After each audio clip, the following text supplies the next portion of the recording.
बर' हारिया जारिमिना मोनहासयै समनिफ्रायनो रायजो जाबोनाय मोनसे हारि। हेलो लोगोफोर, जे नोंथांमोननि गेजेराव आपडेट लाना फैलायबाय। जे नोंथांमोना बे आपडेटखौ निउसफोराव जे नोंथांमोना नुनो मोन्दों आरो बेजोंनो लोगोसे इउटुबावबो नोंथांमोना नुनो मोन्दों। जे बेजोंनो लोगोसे एमजे आदा जे बिथांनि भिडिअखौ नोंथांमोना नायदोंब्ला बा नायोब्ला निस्सय बेखौ मिथिनो हागौ जे जानाखि रन्जन दैमारि सार जे निउसाव जे आपडेट होनायमोन जे जामिनाव नामा सावरायदों होननानै। जे जुदि सावरायदोंब्लाथ' मोजाङानो बाथ्रा। रन्जन दैमारि सार जे बिथांमोनखौ दिहुननो थाखाय जे सावरायगासिनो दङब्लाथ' अब्ला मोजाङानो बाथ्रा। जे दायो रन्जित बसुमतारी सार जे बिथाङा जोंनि बर'फोरखौ जे हानि नामजारि जे बिनि बागै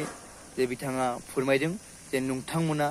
अब्ला बिथाङा मा बुंदों नोंथांमोना अब्ला नायलांदों। हारिया जारिमिना मोनहासयै समनिफ्रायनो रायजो जाबोनाय मोनसे हारि। जोङो जुदि लिंगुइस्टिक सार्भेखौ खालामो आरो इन्डियान जा फिलसफारफोर बिथांमोननि बुंनाय बायदियै संस्कृत इज द मादार language of all the languages होननानै बुंदों आरो बिनि जोनोमखौ फ्राय 10,000 years होननानै बुंदों। ओमफ्राय मोनसे बाथ्राया दिनै जारिमिनगिरिफ्रा रोखा जे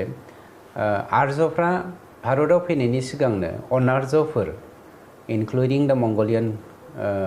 ब्रान्चनि जेसेबां जोंनि बड' फोलेरनि मानसिफोर दङ बिसोरो आर्यफोर फैनायनि बेसेबांबा हाजार बोसोरनि सिगांनो फैनाय। जों बे संस्कृत लेंगुवेजखौ स्टाडि खालामनानै बुङोब्ला जोङो जेराव हिस्ट्रिया बेखौ मोनहास'वाखै अब्लाबो बिथांमोननि आर्यफोरनि जा संस्कृत रावनि सायावहाय होलांनाय बेखेवथि बेखौ नायोबा जोंनि बैसोआ 13,000 बोसोरनि बैसो। आरो जुदि बिथांमोननि जा सलन्थाइमा पुरान बेदफोरनि माबाखौ फरायना नायोब्ला जोंनि बैसोआ जोङो दिनै 5,000निफ्राय 7,000 बोसोर बैसो। गतिके जोंनाव मोनसे सानगोथे मोनसे साननाय दङ, माने बेखौ जोङो इनफिरियरिटि कमप्लेक्स होनगोन ना सुपेरियरिटि कमप्लेक्स होनगोन आं बुंनो हाला। जे बर'आ गोदोनिफ्रायनो जुग जारिमिना मोनहासयै समनिफ्रायनो बे हालामाव रायजो जादों। गतिके बे हाया जोंनिखा, जोंनो मानो हानि फोरमान बिलाइ नांगौ बेफोरबायदि साननाय हनाया बर'नियाव गोरलैयैनो फैयो। जायनि जाहोनाव हानि फोरमान बिलाइखौ मावना लायनो रोङैयाव जाहोनाव दिनैसिमबो बर' हालामाव जोंनि सरकार फैनायनि सिगां मानब गेदेर प्रमद बर' बिथांनि दैदेननायनि सरकार फैनायनि सिगां फ्राय 66% बर' हारिया लेन्डलेस BTC आवनो। खिन्थु गुबुन मोनसे जाहोना आरो बेनोबाव जे जोंनियावहाय जा लेन्ड एक्ट अफ 2019 बेफोरजों लोगोसे बिसिनि सिगांनि जेसेबां जोंनि आयेनफोरखौ नायोब्ला जों मोननो हायो जे जोंनि सरकार फैनायनि सिगांसिम बा दाखालिसिम जोङो मोनसे बाथ्राखौ स्पष्ट जे हमनानै ला जेरावहाय बर'आ मियादिखौनो खालामना लानो रोङा गावनि हाखौ, जोङो सरकारि हायाव थायो। बेफोरबायदि सरकारि हायाव थानायनि जाहोनाव जोंनि जा बायलाय फानलायनि बेबस्था, बे बायलाय फानलायनि बेबस्थाया आं नोंथां दखल खालामनाय सरकारि हाखौ आं बायनानै लायोब्लाबो सरकारनो जोङो माखासे माबा होबानांगौ, रेभिनिउ फाइन बायदि होबावनो गोनां जायोमोन। आं मोनसे बाथ्राखौ खोन्थानो नागिरदों जे थांनाय 4 तारिखआव बे बोहैथि दाननि 4 तारिखआव जोंनो एग्जिकिउटिभ काउन्सिल मिटिं मोनसे जादोंमोन। बे काउन्सिलनि गेजेराव जोङो माखासे लेन्ड इस्युनि सायावहाय माखासे जोङो सोदांनाय लाबोदों। बे सोदांनाया जादों हमनानै ला गामि ओनसोलाव नोंथाङा जुदि हा दङब्ला, सरकारि हा दङब्ला बे हाया नोंथांनिनो 100% नोंथाङा मा खालामनांगोन, बिनि सायावहाय लेन्ड बे नोंथांनि जेसेबां लेन्ड क्वान्टाम दङ ना बिनि 100% नोंथाङा गभर्नमेन्टनो फाइन हिसाबै होनांगौ। जेनेबा हमनानै ला नोंथांनि न'आ बेंटलाव नोंथाङा बिगासे हा दङ, बेयो सरकारि हा। बे हाखौ नोंथाङा मियादि खालामनो नागिरदों। जुदि बै समावहाय नोंथांनि हाया मियादि खालामनाय टाइमाव नोंथांनि हानि भेलुआ जुदि जनेल भेलुआ जुदि 5 लाख जायोब्ला एसटि नि थाखाय 75 जौखोन्दो नोंथाङा होनांगौ अर्थात 75,000 जों 5 खौ सानजाबोब्ला बेसेबां जागोन बेखौ नोंथाङा होनांगौमोन ओमफ्राय जेनेरेलनि थाखाय 5 लाख बा बे 5 लाखखौनो नोंथाङा गभर्नमेन्टनो होनांगौ जायोमोन किन्तु दिनैनि दिनाव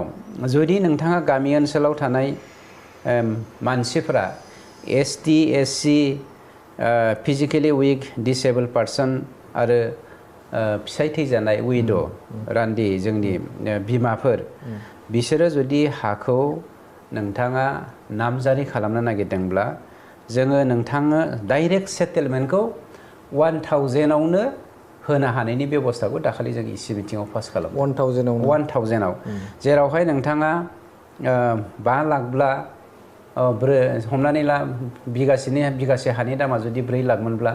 नोंथाङा 3 लाख होनाङोमोन गभर्नमेन्टनो होमबासो नोंथाङा मियादि खालामनो बा सेटेलमेन्ट खालामनो हायोमोन किन्तु दिनै जोङो खमायनानै बिगासे हाखौ 1000 आवनो होनायनि बेबस्था जों खालामना फैदों बेखौ जोङो जेनेरेलनोबो 1000 आवनो होदों एसटि एससि गासैबो पिडब्लिउडि उइड'नोबो जोङो 1000 आवनो होनाय जादों थामहिनबा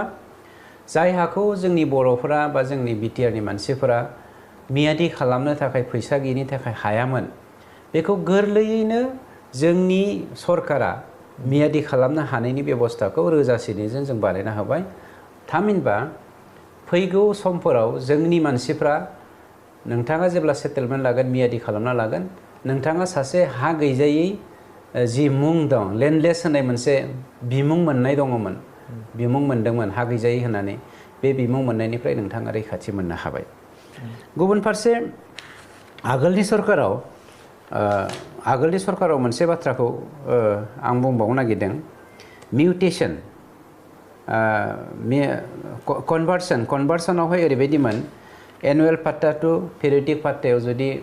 नोंथाङा माबा खालामनो नागिरोब्ला हाखौ ट्रेन्सफार खालामनो नागिरोबा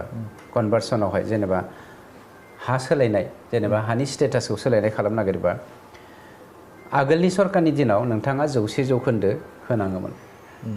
100 जौखोन्दो किन्तु जेरै हमनानै ला नोंथाङा क'क्राझार टाउनाव माबा खालामनो नागिरदों मा होनो मोनसे इन्डास्ट्रि बानायनो नागिरदों इन्डास्ट्रि बानायोब्ला नोंथांनि क'क्राझार टाउननि हानि भेलुएसना जुदि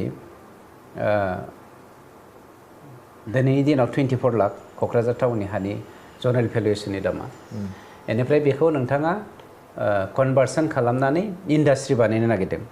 इन्डास्ट्रि बानायनो नागिरदोंबा बै लेन्ड भेलुएसननि नोंथाङा 100% नोंथाङा गभर्नमेन्टनो रेभिनिउ होनो गोनां जायोमोन दिनै जोंनि सरकारा जनेल भेलुएसननिफ्राय 15%ल' जोङो बेखौ खमायनानै लाबोदों 100%निखौ जोङो 15%आव लाबोदों आरो बेबो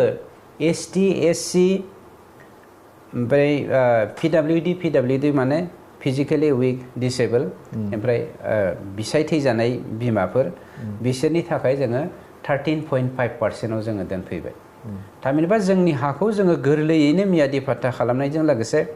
कनभार्सन खालामनायाव जोङो दिनै साक्सेसफुल जानो हादों जायखौ